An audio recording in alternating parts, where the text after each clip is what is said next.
Hello students, welcome to my class. Today we will read chapter 5 of Hindi Sparsh and chapter's name is Parvat Pradesh में Pawas and it is a poetry. It is composed by Sumitra Nandan Pant. और ये जो पाठ है इसको पढ़ाने से पहले आपको जैसे मैं हमेशा बताती हूँ कि इसके जो भी क्वेश्चन आंसर्स हैं सभी आपको ये पीडीएफ में दे दिए गए हैं, जिन्हें आपको नीट एंड क्लीन वे में अपनी फेयर नोटबुक में करना है और जो एक्स्ट्रा क्वेश्चंस हैं वो भी आपको अपनी फेयर नोटबुक में करने हैं। अब हम पढ़ेंगे पाठ जिसका नाम है पर्वत प्रदेश में पावस। इस पाठ के अंदर पावस ऋतु का वर्णन किया गया है और कवि ने जो है बड़ी ही सुंदरता के साथ वर्षा ऋतु का वर्णन किया है, प्रकृति का वर्णन किया है। सुमित्रा नंदन पंत जी जो थे वो प्रकृति प्रेमी थे और इसकी पहले कि हम ये पाठ पढ़ें थोड़ा हम कवि के बारे में जान लें। इनका जो जन्म है वो 20 मई 1900 ईस्वी में अल्मोड़ा ज़िले के कोमानी नामक गांव में हुआ था और इनकी प्रारंभिक शिक्षा जो है वो कोमानी वहीं हुई जहाँ पर इनका जन्म हुआ, कोमानी नहीं कोसानी।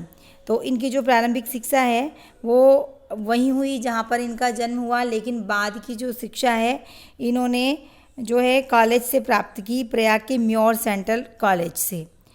इन्होंने गांधी जी के असहयोग आंदोलन में भाग लेने के लिए जो है अपनी पढ़ाई छोड़ दी थी। अपना जो कॉलेज है, जो रेगुलर कॉलेज होता है, नियमित पढ़ाई होती है, उसको छोड़ करके इन्होंने सेल्फ स्टडी की, स्वाध्याय में लग गए और ये जो है कई वर्षों तक इन्होंने आकाशवाणी से जुड़े रहे, आकाशवाणी में कार्य किया और इनकी साहित्य सेवा यूँ तो 4 वर्ष से शुरू हो गई थी, किंतु व्यवस्थित ढंग से जो लेखन है वो कॉलेज जीवन में प्रारंभ किया था इन्होंने।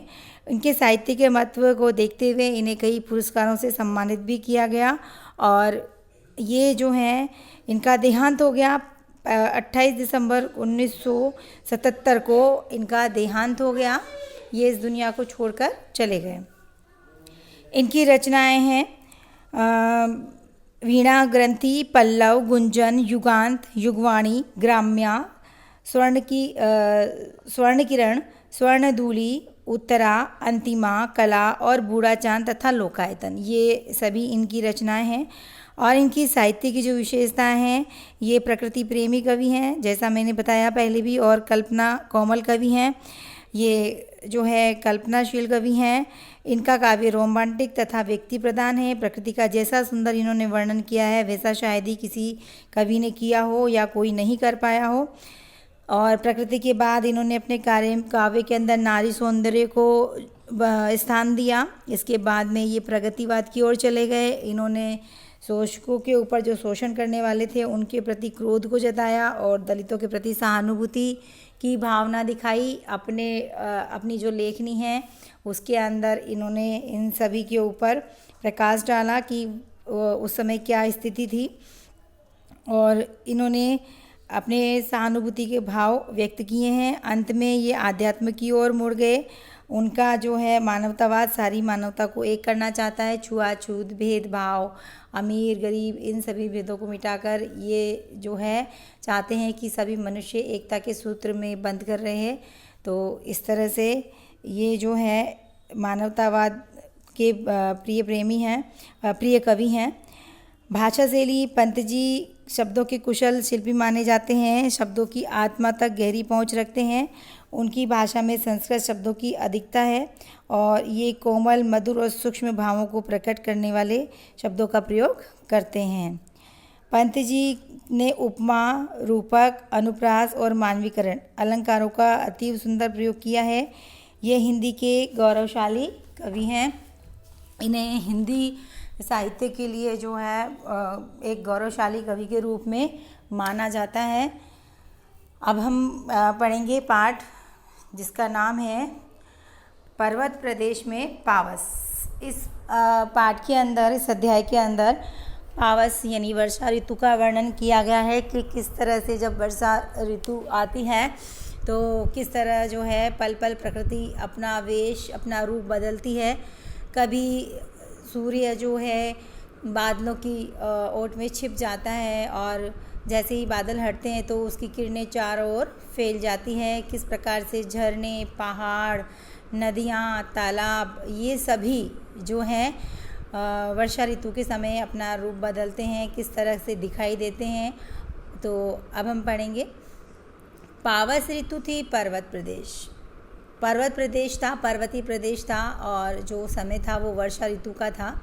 पल पल परिवर्तित प्रकृति वेश, और पल पल, हर पल जो है प्रकृति अपने वेश को, अपने रूप को बदल रही थी, परिवर्तित कर रही थी। हर क्षण जो है उसका रूप बदल रहा था। मेखलाकार पर्वत अपार। मेखलाकार करधनी कहा गया है। करधनी के आकार का यानी मेखलाकार जो है पर्वत, वो अपार यानी बहुत दूर दूर तक, जहाँ तक कोई पार नहीं पा सकता, इतना दूर दूर तक जो है पर्वत, वो मेखलाकार पर्वत, करधनी रूपी पर्वत जो है दूर दूर तक फैला हुआ था। अपने सहस्त्र द्रग सुमन फाड़। अपने यानी किसके? पर्वत के। तो यहाँ पर पर्वत के लिए बताया गया है कि जो पर्वत है वो उसके सैकड़ों, हजारों उसके ऊपर फूल लगे हुए थे। पर्वत के ऊपर क्या थे? फूल उगे हुए थे, पुष्प उगे हुए थे। तो उन पुष्पों को जो है कवि ने द्रग सुमन कहा है। उन्होंने कहा है पुष्प रूपी नेत्र। उन्होंने यहाँ पर जो है पर्वत के ऊपर जो उगे हुए फूल हैं उन्हें नेत्रों की संज्ञा दी है, नेत्र माना है। जो पुष्प थे उसके हजारों फूल थे, वो पर्वत के नेत्रों के समान हैं, नेत्रों के समान बताए गए। तो नेत्रों के समान क्या कर रहे हैं? द्रग सुमन फाड़, अपने नेत्रों को फाड़ कर, अपने नेत्रों को खोल कर अवलोक रहा है बार बार। वो जो पर्वत है अपने पुष्प रूपी नेत्रों से बार बार देख रहा है। क्या देख रहा है? नीचे जल में निज महाआकार। नीचे जो जल है, पर्वत के ऊपर से जब जल गिरता है तो नीचे एकत्रित हो जाता है। जो वो एकत्रित जल है उसके अंदर जो है वो अपने प्रतिबिंब को देख रहा है पर्वत के जो नेत्र हैं, पुष्प रूपी नेत्र, उन नेत्रों से जो पर्वत है वो अपने प्रतिबिंब को, अपने निज यानी खुद के महाआकार को नीचे देख रहा है। समझ में आ गया होगा आपको। इसके बाद लाइन है, जिसके चरणों में पला ताल। अब ताल किसके चरणों में पला है? पर्वत के चरणों में। पर्वत के चरणों में ताल किस प्रकार से पला है? क्योंकि जो पानी ऊपर से गिर रहा है वो एक जगह एकत्रित हो गया है, और वो एकत्रित पानी सब जगह फैला हुआ है। स्वच्छ एकदम साफ जो जल है वो कैसा लग रहा है? दर्पण के समान दिखाई दे रहा है, और दर्पण के समान विशाल जो है वो दिखाई दे रहा है पानी। जिसके चरणों में पला ताल, जिसके चरणों में, जिस पर्वत के चरणों में ताल पला है, तालाब है, तो पर्वत के ठीक नीचे तालाब है और दर्पण सा फैला है, वो दर्पण के समान फैला हुआ है विशाल। और उसी दर्पण के अंदर जो पर्वत है वो अपने महान आकार को फूलों रूपी नेत्रों से बार बार निहार रहा है, देख रहा है। अब हम पढ़ेंगे चौथा पैराग्राफ। गिरि का गौरव गाकर झरझर, मद में नस नस उत्तेजित कर, मोती की लड़ियों से सुंदर झरते हैं झाग भरे निर्झर, गिरिवर के उर से उठ उठ कर। अब हम जो ये लाइन है इसको यहाँ से पढ़ेंगे। गिरिवर के उर से उठ उठ कर, ये प्रारंभ से नहीं, इसको हम इसका अर्थ लेंगे ये इस पैराग्राफ के अंत से, जो और दूसरा जो पैराग्राफ है उसके प्रारंभ से, यहाँ से। तो गिरिवर के उर से उठ उठ कर, गिरिवर यहाँ पर पहाड़ को कहा गया है। तो पहाड़ के उर का मतलब होता है छाती। तो पहाड़ की छाती से उठ उठ कर जो पानी है वो क्या कर रहा है? पानी के अंदर झाग बन रहा है। जब पानी वहाँ से उठ रहा है तो उससे बन रहा है झाग। तो पानी का जो झाग भरे झरने हैं तो वो क्या कर रहे हैं? झरते हैं झाग भरे निर्झर। तो गिरवर यानी पहाड़ की छाती से उठ उठ कर जो पानी गिर रहा है, आपस में टकरा कर उनके झाग बन रहे हैं, वो सफ़ेद उज्ज्वल पानी, तो वो झाग बन जाते हैं। वो झाग भरे निर्झर, वो जो झरने हैं वो झाग भरे पानी को नीचे गिरा रहा है। और वो जो पानी है वो पानी किस तरह से दिखाई दे रहा है? वो झरने से झाग भरा निर्झर झरने से जो झाग भरा पानी गिर रहा है वो मोती की लड़ियों से सुंदर। जो पानी जब नीचे गिर रहा है तो ऐसा लग रहा है कि वो पानी नहीं अपितु जैसे मोती की लड़ियाँ नीचे, सुंदर सुंदर मोती की, सफ़ेद सफ़ेद सुंदर सुंदर चमकीली पारदर्शी मोती की लड़ियाँ जो है वो नीचे गिर रही हों, सुंदर सुंदर मोती की लड़ियाँ गिर रही हो।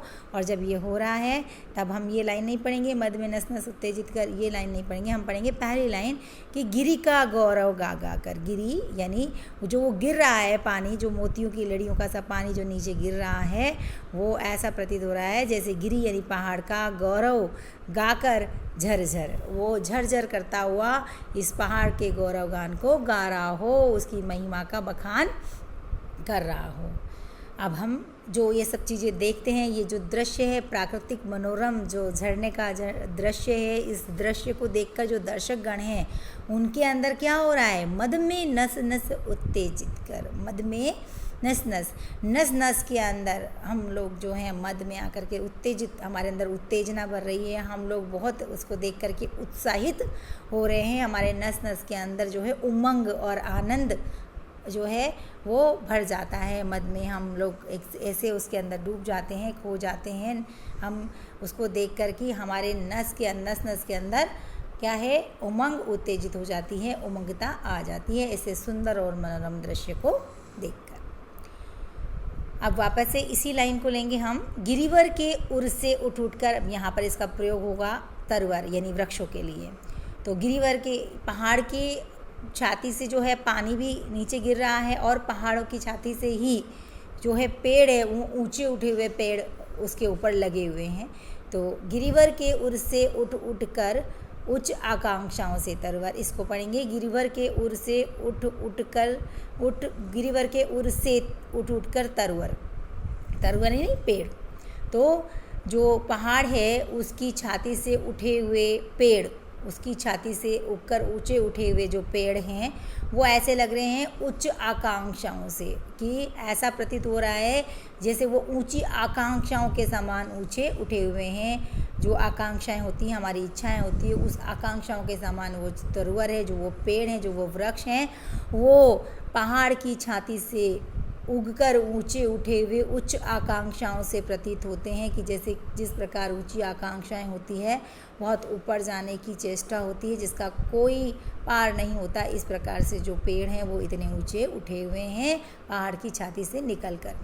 हे झांक रहे नीरव नभ पर, अब क्या कर रहे हैं वो, झांक रहे हैं, झांक रहे हैं, नीरव यानी शांत, नभ यानी आकाश के अंदर, आकाश में जो है वो झांक रहे हैं। जब वो इतने ऊंचे उठे हुए हैं तो वो कहाँ देख रहे हैं, आकाश में देख रहे हैं, आकाश की ओर जा रहे हैं। अनिमेष अटल कुछ चिंता पर, अनिमेष शांत हैं, अटल हैं, उनको कोई हिला नहीं सकता, बिल्कुल शांत होकर अटल होकर के वो खड़े हुए हैं कुछ चिंता पर, लेकिन कुछ चिंताशील हैं, कुछ विचार कर रहे हैं। ऐसा लगता है जैसे कि वो आकाश का जो भेद है उसको जानना चाहते हों कि आकाश है क्या, आकाश में ऐसा कौन सा रहस्य छुपा हुआ है। तो ऐसा प्रतीत हो रहा है कि वो एकदम स्थिर खड़े होकर के आकाश के भेद को, आकाश के रहस्य को जानना चाहते हों। अब क्या हुआ, अचानक से बरसात आ गई है और वर्षा ऋतु जो है अपना प्रकोप, अपना जो रूप है उसको दिखा रही है। तो अब अचानक से क्या हो गया है, उड़ गया अचानक लो भूधर। कभी कहता अरे ये लो, जो भूधर है, जो पहाड़ है, वो तो अचानक से उड़ने लगा है। ऐसा लग रहा है जैसे वो उड़ रहा है फड़का अपार पारद के पर, अपने पारद रूपी परों को फड़का का, जैसे बादल होते हैं, बादल जो उसके चारों ओर आ गए हैं। वर्षा ऋतु में जो पहाड़ हैं, पहाड़ बहुत ऊंचे होते हैं और बादल बिल्कुल समीप दिखाई देते हैं। तो ऐसा लग रहा है कि जो पहाड़ हैं उसने बादलों के चमकीले और सुनहरे पंख लगा लिए हैं, सफ़ेद और चमकीले पंख लगा लिए हैं। और अपार वो क्या कर रहा है, अपार अपने पंखों को फड़फड़ाकर ऊपर उड़ने लगा है। ये अपार जो भूधर है वो अपने पंखों को फैलाकर ऊपर की ओर उड़ने लगा है।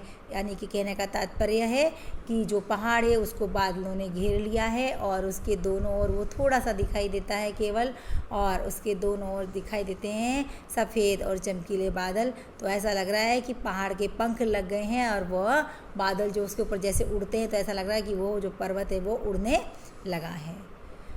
अब ये जो प्रभाव पड़ा ये तो पहाड़ पर, जो महान विशाल भूधर था उसके ऊपर, लेकिन उसके ऊपर से जो झरना झर रहा था उसके ऊपर क्या प्रभाव पड़ता है, रवशेष रह गए हैं निर्जल।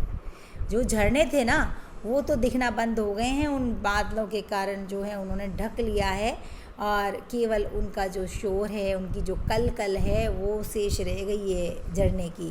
और बाकी जो निर्जर जो झरना है वह बादलों ने अपने अंदर ढक लिया है, अपने अंदर छिपा लिया है टूट पड़ा भू पर अंबर। ऐसा प्रतीत हो रहा है जैसे कि आकाश जो है वो भूमि पर टूट पड़ा हो, गड़गड़ा करके, गर्जना करके, और वो ऐसा लग रहा है, ऐसा प्रतीत हो रहा है कि बहुत तेज़ जो है, बहुत तेज़ी के साथ जो आकाश है वो भूमि पर टूट पड़ा हो। अर्थात कहने का आशय है कि जो बादल नीचे ऐसा प्रतीत हो रहे हैं कि जो बादल धरती पर आकर के टकरा रहे हैं और गर्जना कर रहे हैं, तो ऐसा लग रहा है कि वो भूमि पर टूट पड़े हैं।